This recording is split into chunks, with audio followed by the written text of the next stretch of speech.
This is a really fun time of year for me with tons of new games surfacing thanks to the ongoing Steam Next Fest. I'm planning to jump in and try a bunch of them over the course of the next week or so, hoping to find some gems within the sea of demos. Got my eyes on a handful already that seem pretty promising. In the meantime, though, there's another game that I played recently that I think you guys might really like. It's called Jump Ship. So think Sea of Thieves in space with roguelike progression. You play in first person, manually flying around your ship, going through all these different space settings with varied points of interest, and then in each area you have this one distinct main objective, along with a handful of other side activities to try to complete. So you might be asked to locate and disable a jammer that's preventing you from jumping to a new location, or to infiltrate this enemy compound full of all sorts of aggressive robots, or take down anti-air installments that are attacking your allies, or disable the defenses of a massive cargo ship before infiltrating it and stealing their goods, along with quite a few other different varied things. And then while doing this, you are free not only to fly your ship, but you can get up and walk around. The inside of these are fairly elaborate with many different areas, equipment, and facilities to aid in your adventure, along with powering your ship's offensive and defensive capabilities. And in many cases, these actually need to be manually engaged with and managed as well. And then the kicker, though, is that you can also, in real time at any point,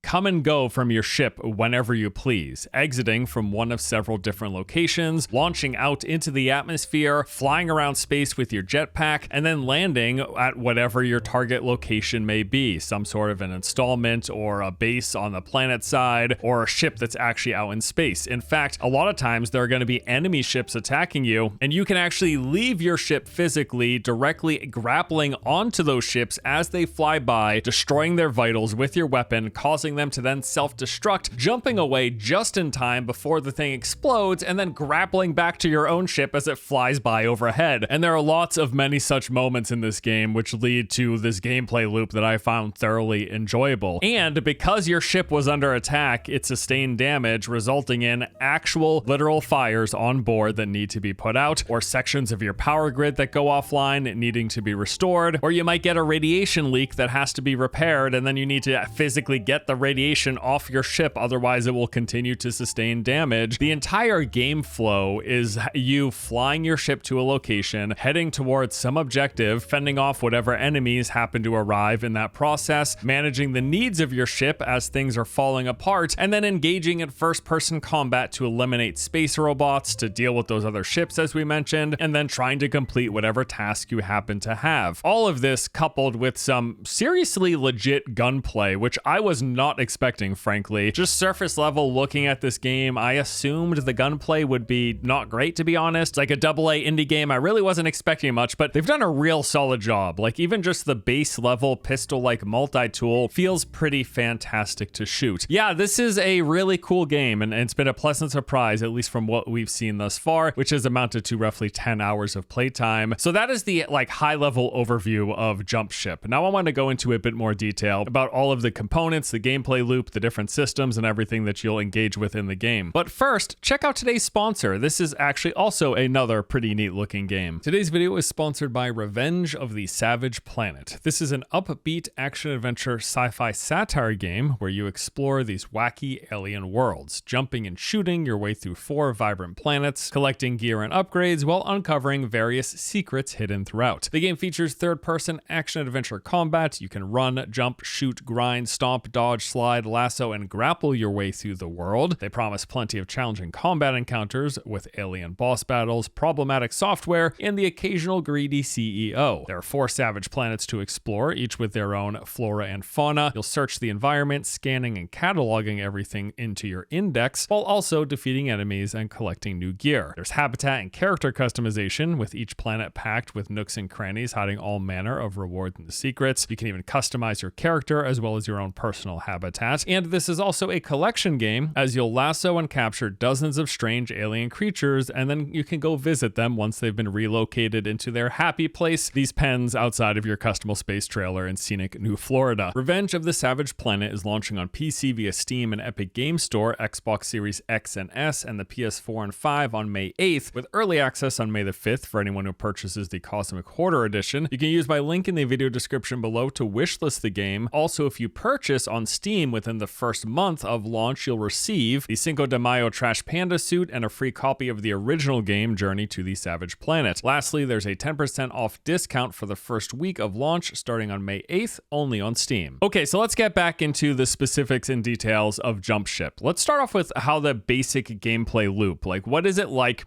What are you doing as you're sitting down for 30 minutes to an hour playing this game? So you start off by picking a mission from the galactic map. You're going to have a bunch of different options. You pick the one you want, then you take off into space from this starting point, picking one of multiple maps or nodes with these different locations, objectives, and rewards. You will then jump to that chosen area upon arrival, scanning any points of interest, revealing enemy ships, turrets, and loot areas, as well as your main objective. And then you'll decide if you want to do any of the side stuff, you'll head to those, or if you just want to go to your main objective, you do that, completing whatever task is asked of you while also gathering resources and weapons in the process. And then once that task is complete, you go back to the map in your ship, selecting the next node from a branching path, giving you a few different options. You jump to the next location, scan the nearby area, rinse and repeat the entire process. Go about either doing side things, completing your main objective. Once that is done, you can then select and jump to another area. You go all the way through from start to finish until you eventually complete the mission and head back to your hangar. So let's actually go through that in actual detail. So after completing the tutorial, you actually arrive at your hangar, and this is where you select the first mission you want to start, along with manage any and all of your long-term progression and character customization. So in here, you're going to find the venture log. This is a terminal displaying the different quests or missions you have with their objectives and rewards. There's a shooting range where you can test out the game's different weapons, with there being 4 tiers of an assault rifle, sniper, SMG, and shotgun. There's a few other weapons and tools in the game, but those are the 4 primary ones you're going to be searching after and using. You've got the quartermaster, who lets you use currency that's earned on your missions to unlock new cosmetic options for your character. The dockmaster, here is where you purchase different classes of ships. There's going to be your basic all-arounder, which is what you start with, but then you can specialize into a ship that's better at fighting or one that's better at carrying more cargo. Now, those multiple ships actually weren't available in this build, but they will be when the game comes out, because it's not scheduled to release for at least a couple more months later in the summer. Then you've got ship progression. So behind the dockmaster is actually where you manage your ship's various components. You're going to start off with some baseline versions of each part, and then unlocking upgrades by completing certain quests, or even, we were told, just finding them while out on the mission unlocks them as well. There's some other fun stuff, like you got a jukebox that lets you cycle through different songs you can listen to. There are soccer nets that you can kick or shoot the ball around trying to score a goal. And there's even some chairs you can lounge in while sipping on your beer. If you had a little too much, it might be a little bit of an extra lounge. And then you've got your galaxy map, and this is where the actual gameplay begins. This is where you're going to select your first mission. So when you start playing, you're just going to have this one outer section on the perimeter of the galaxy map available, in which you're going to find a handful of starting missions. Hovering over each mission will show you its main objective, the very last thing that you're going to be asked to do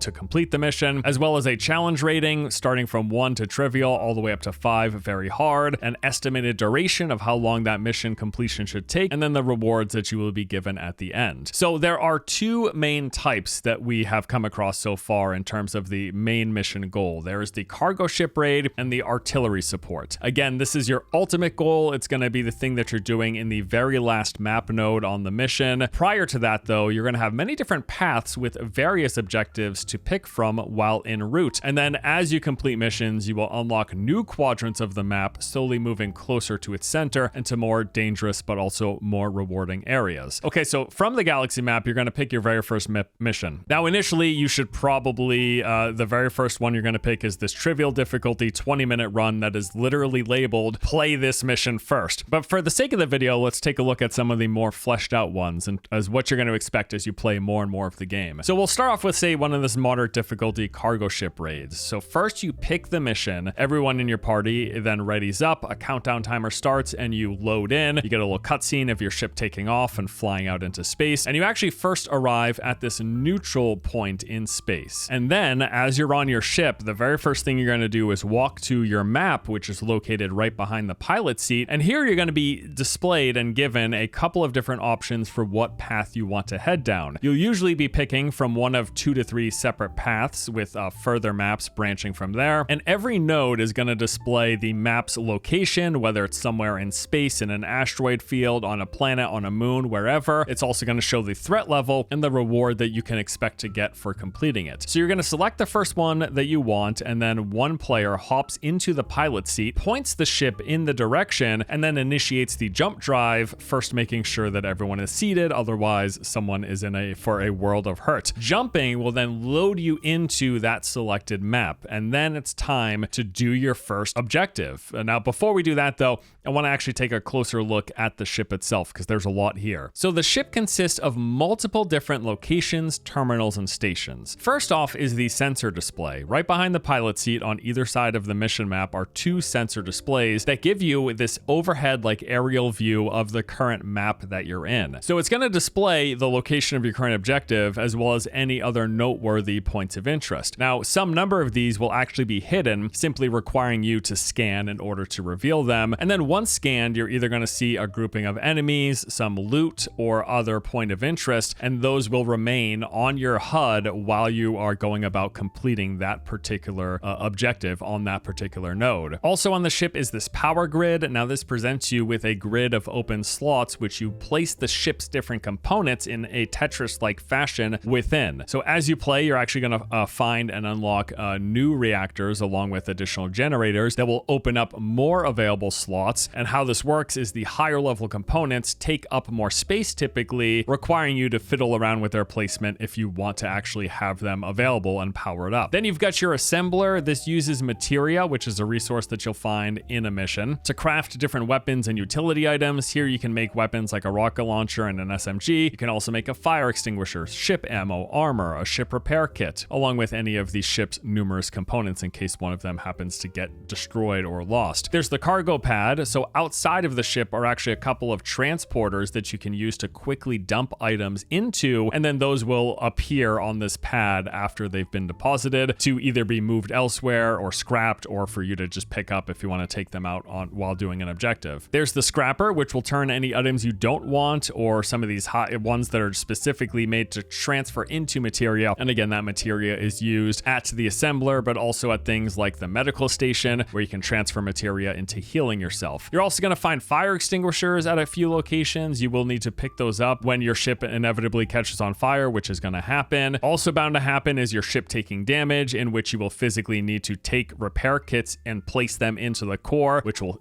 heal them quickly over time. And if you haven't been able to tell already, this is in a lot of ways very similar to Sea of Thieves. The ship itself is a big part of the gameplay experience. You'll be moving around it, you'll be arranging the power grid, you will be putting out fires, healing the core, and repairing any damaged components or areas of the ship that happen to sustain damage while you're getting in dogfights out in space with other enemy ships, done actually manually as well with your power tool. You physically have to patch up the ship in various ways. But then beyond that are all of the missions and objectives you have, which you actually do in first person, typically having to leave your ship and set out on foot or floating through space. So there are numerous ejection tubes that give you a quick exit from the ship, along with a handful of doors that actually require you going through an airlock room before entering or exiting. For the most part, you will use the ejection tubes to leave the ship because that's the fastest, and then you'll only be really using the doors when you're entering into the ship. Okay, so that's a bulk of what you'll find and do and have to pay attention to on your spaceship.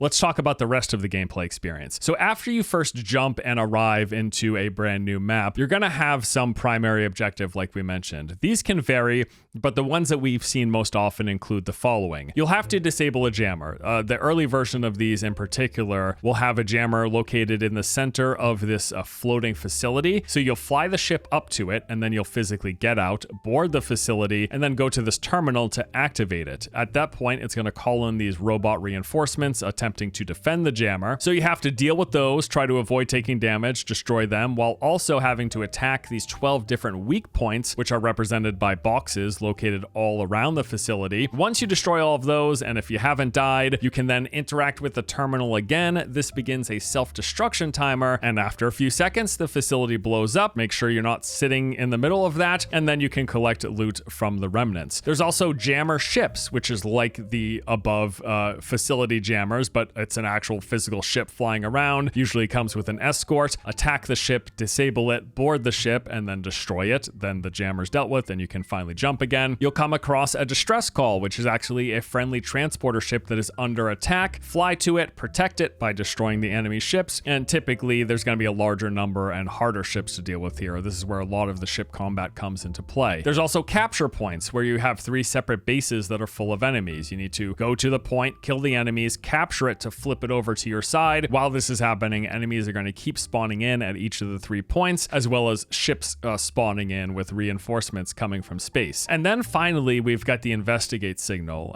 So this is some of my favorite stuff. Basically, these will be some sort of a base located on whatever given map it happens to be on. Some of these maps will be in space at facilities floating. Some of them will be on asteroid fields. Some of them will actually be planet side or on the side of a moon. So you go there and then have a additional task to complete at the facility. So these areas are predominantly always full of enemy robots. And there's like a wide range of different robots with different attack types and weapons and special utility and things you have to deal with. You engage with them in FPS fashion. And this is where the game's gunplay really shines. It is actually pretty darn phenomenal. Like, I'm super impressed, especially for an indie game, how good it feels to shoot weapons. So you typically, when you go to these investigation areas, you have to move through several locked doors heading further inside of some facility, and then once inside, interacting with some sort of a terminal, all while fighting robots along the way. Now, once inside, we found a few different objective types. There's one that asks you to restore power, where you got to go around finding multiple batteries and then placing them into this outlet. Other ones ask you to override a security system. So you start the override. This will be interrupted throughout, usually like 4 or 5 times. While you're waiting for this progress bar to fill up, there's going to be tons of enemy reinforcements spawning in. And then we saw an open gate one where you had this area with a really large, like, reinforced door that actually requires you to find and return these 3 radiation cores that are spread throughout the map at other locations. So you got to get into your ship, fly to the core, pick up the core, put it on your ship, and then bring it back to the gate. Problem, though, is these cores progressively deal more and more damage to you as you hold them, and while they're on your ship, they will also deal damage to your ship over time. So you gotta basically try to make this transport as quickly and carefully as possible. And yeah, as mentioned, these mission types are absolutely 100% my favorite sort of objective and activity in this game. I'm really hoping to see more of these and more elaborate variations of these as the game continues through development and leads up to its release. In particular, as much as I love these, I would want to see some bigger facilities with more enemies, with harder enemies, and more complex tasks for us to complete. Please, I'm begging you to make that. And then sometimes you'll come to a map node that just says, hey,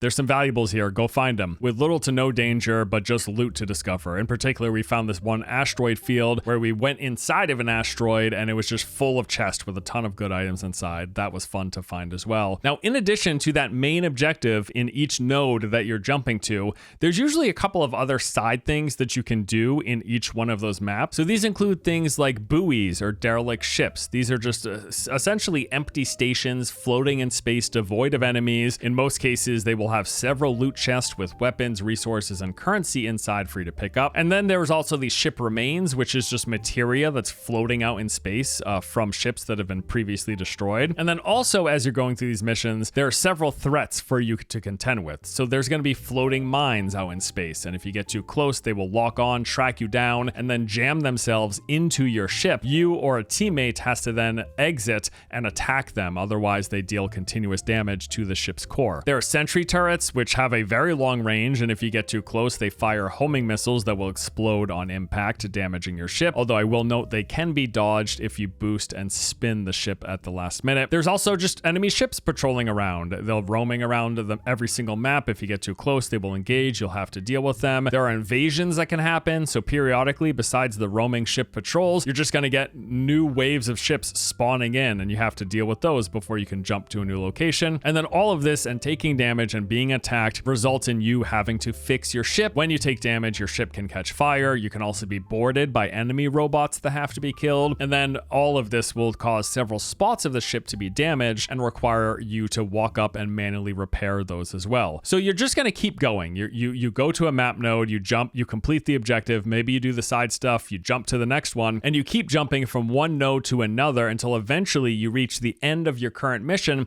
which, as mentioned, has in case of what we've seen, has typically been one of two things: the cargo ship raid and the artillery support. So the cargo ship raid has you attacking this large transport ship, asking you to break several key parts of it from the outside, and then that disables the ship, letting you board it, go into these large cargo container areas. There's tons of enemies in here as well. You got to get in, kill the enemies, collect the cargo, return it to your ship, and then you have to do this before the timer reaches 0. Otherwise, you get a ton of reinforcements and you're pretty much screwed. The second main objective that we've seen in missions is artillery support. This one is kind of like the zone control one, except there's a health bar for your friends and your enemies at the top of the screen. You have to go to these 3 different anti-air locations and take control of the area in a King of the Hill style mode, and you need to hold more. You need to hold 2 of the 3 for longer than your opponent in order for their health, the health of their battling ships to go down before the health of your battling ships. And all of this has a backdrop of these 2 ship fleets like fighting out in space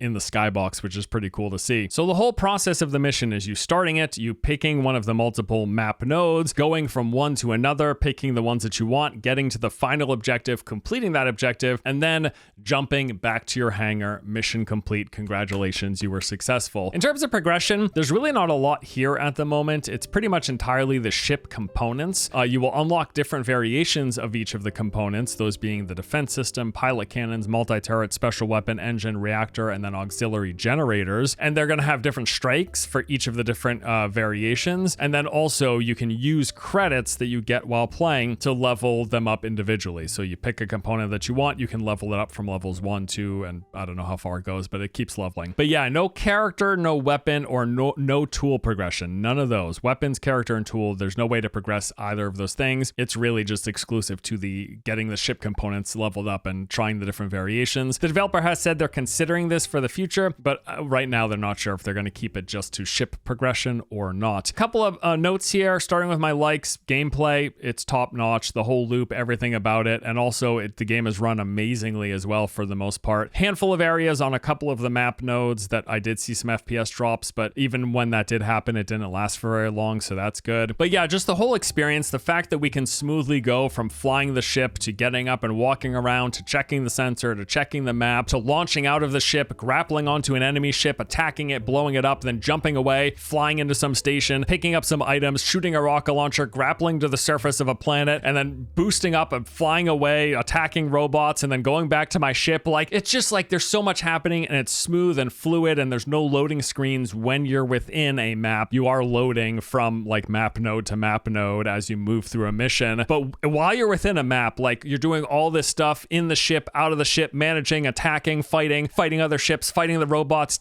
repairing your ship. Like it's crazy. They do a good job of the whole, a lot of fires to put out. Like just like Sea of Thieves, you're juggling a lot, you're dealing with a lot. There's always something to consider in all those capacities. And it just the whole thing really, really enjoyable. Lots of funny and hectic moments that result from this as well as you're juggling all of these different tasks with friends. I'm sure this game's going to be plenty fine solo, but it's absolutely like, it's going to be funner and funnier with other people that you're playing with, without question. And as mentioned and already talked about, I think the gunplay in this game feels fantastic for an indie shooter. It's not even a shooter, right? It's an indie space flying ship management game that also has shooting. So the fact that the gunplay, it just feels as good as it does. Nice surprise. I do have a couple of main early on concerns. Probably my number one complaint at the moment is that you don't carry over anything that you acquired while you were going through a mission. As you go through the nodes and you're picking up these weapons and you're getting ship upgrades and doing all this stuff,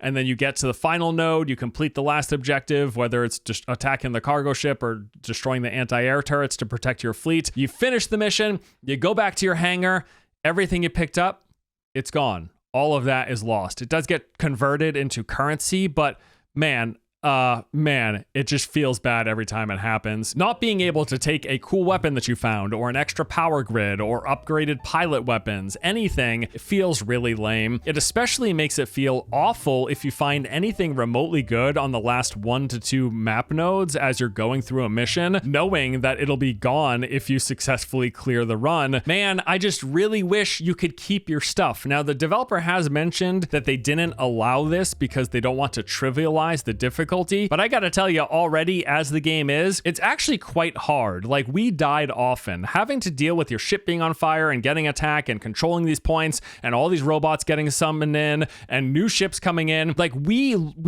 failed a lot of the medium difficulty missions, let alone the hard difficulty. I think we even failed one of the easy difficulty missions. So this game is already pretty hard, and everything scales based on player count. The number of enemies, the difficulty of enemies, the tier of the type of enemies, and enemy ships that show up will all scale the more players you have in your group. So I really don't see the harm in them letting us keep like a cool Mark III rifle if we happen to find one from one run into the next. I hope they change this. Also, a second early concern is probably the variety of content. In the 10 or so hours that we played, we saw a lot of repeated areas and points of interest in each of the map nodes that we went to. I am just really curious on the exact number of different objectives, events, and POIs that they're going to have when the game finally comes out, especially because we were told there's no procedural generation to these points of interest. Like, when you go to a base on the moon, there are different versions of those, but each version is the same. There's no like procedural placement of the layout or anything. And as of now, the biggest one that we've seen took at most tops like 10 minutes to clear. So it's